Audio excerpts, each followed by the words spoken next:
பீஸா செய்கிறதுக்கு மாவு பிசைய வேண்டாம், தேய்க்க வேண்டாம், ஈஸ்டோ இல்லை ஓவனோ, மைதா மாவோ கோதுமை மாவோ தேவையில்லை. 10 நிமிஷத்தில் தவாவில் super tasty and super healthy pizza தான் செய்ய போகிறோம்.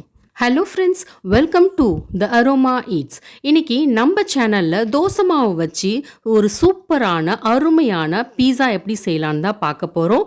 இனிமே பீஸா சாப்பிட்றதுக்கு ரெஸ்டாரண்ட்லாம் போக வேண்டாம், வீட்லேயே எப்படி ஈஸியாக செய்யலான்னு தான் பார்க்க போகிறோம். இந்த ரெசிபி எப்படி செய்யலான்னு பார்க்கறதுக்கு முன்னாடி என்னோட சேனலுக்கு இப்போ தான் ஃபஸ்ட் டைம் வரீங்கன்னா கண்டிப்பாக வந்து சப்ஸ்கிரைப் பண்ணிக்கோங்க. நோட்டிஃபிகேஷனுக்கு பெல் ஐக்கானையும் கிளிக் பண்ணிக்கோங்க. ஃபஸ்ட்டு பீஸா டாப்பிங்ஸ்க்கு தேவையான பொருட்கள் பார்த்துடலாம். அதுக்கு ஒரு வெங்காயம் சின்ன சின்னதாக நறுக்குனது, கொடமிளகா 1 அதுவும் சின்ன சின்னதாக நறுக்குனது, திருகின கேரட் 1/4 கப்பு, முட்டைக்கோஸ் 1 கப்பு, பனீர் வந்து ஒரு 200 கிராம் எடுத்துக்கோங்க. இது வந்து சின்ன சின்னதாக நறுக்கிக்கோங்க. அப்புறம் வேக வச்ச கார்ன் இது வந்து ஒரு 1/4 கப்பு. அப்புறம் சில்லி டொமேட்டோ சாஸ் இது வந்து ஒரு 3 டேபிள் ஸ்பூன் எடுத்துக்கலாம்.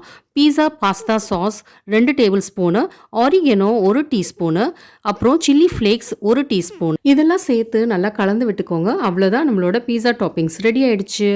தோசை மாவு ரெடி பண்ணி வச்சுக்கோங்க. அடுத்து வந்து தோசைக்கல் சூடு பண்ணி அதில் எண்ணெய் கொஞ்சம் அப்ளை பண்ணிடலாம். தோசைக்கல் சூடானதுக்கப்புறம் அதில் 2 கரண்டி தோசை மாவு அதில் சேர்த்துக்கோங்க. அது சேர்த்து நல்லா மெலிசாக தேய்ச்சிருங்க. ஃப்ளேம் வந்து லோலியே இருக்கட்டும். அப்போ தான் வந்து நம்ம டாப்பிங்ஸு சாஸ் இதெல்லாம் சேர்க்கும் போது ஹையில் இருந்துச்சுன்னா காந்தி போயிடும். அடுத்து 1 டேபிள் ஸ்பூன் அளவு butter, chilli tomato sauce 1 table spoon, பீஸா பாஸ்தா சாஸ் 1 டேபிள் ஸ்பூன் இதெல்லாம் சேர்த்து நல்லா ஸ்ப்ரெட் பண்ணிக்கோங்க. இந்த சாஸ் எல்லாம் ஸ்ப்ரெட் பண்ணும் போது ரொம்ப அழுத்தி ஸ்ப்ரெட் பண்ணாதீங்க, அப்படியே மேலோட்டமாக வந்து ஸ்ப்ரெட் பண்ணாலே போதும். உங்கள் வீட்டில் நீங்கள் பீஸா செஞ்சுருக்கீங்களா? என்ன மாதிரி பீஸா செஞ்சுருக்கீங்க? வெஜ் பீஸாவா, நான்வெஜ் பீஸாவா இன்னும் கண்டிப்பாக வந்து கமெண்ட் பண்ணுங்கள். அடுத்து பீஸா டாப்பிங்ஸ் சேர்த்துடலாம். இது வந்து ஒரு 5-6 டேபிள் ஸ்பூன் சேர்த்துக்கோங்க. இதோட நிறையா வேணும்னாலும் சேர்த்துக்கலாம். அப்போ தான் வந்து டாப்பிங்ஸ் நிறையா இருந்தால் தான் வந்து பீஸா நல்லாயிருக்கும். இந்த டாப்பிங்ஸ் எல்லா இடத்துலையும் வந்து இருக்கிற மாதிரி ஸ்ப்ரெட் பண்ணிக்கோங்க. இதுக்கு மேலே வந்து துருகின பன்னீர் வந்து சேர்த்துக்கலாம். இது கொஞ்சம் நிறையாவே போட்டுக்கோங்க, அப்போ தான் நல்லாயிருக்கும். அடுத்து எல்லாருக்கும் பிடிச்சமான சீஸ் அது சேர்த்துக்கலாம். இது வந்து துருகி சேர்த்துக்கோங்க, அப்போ தான் நல்லாயிருக்கும். உங்கள் விருப்பத்துக்கு ஏற்ற மாதிரி சீஸ் வந்து நிறையாவோ கம்மியாவோ பண்ணிக்கலாம்.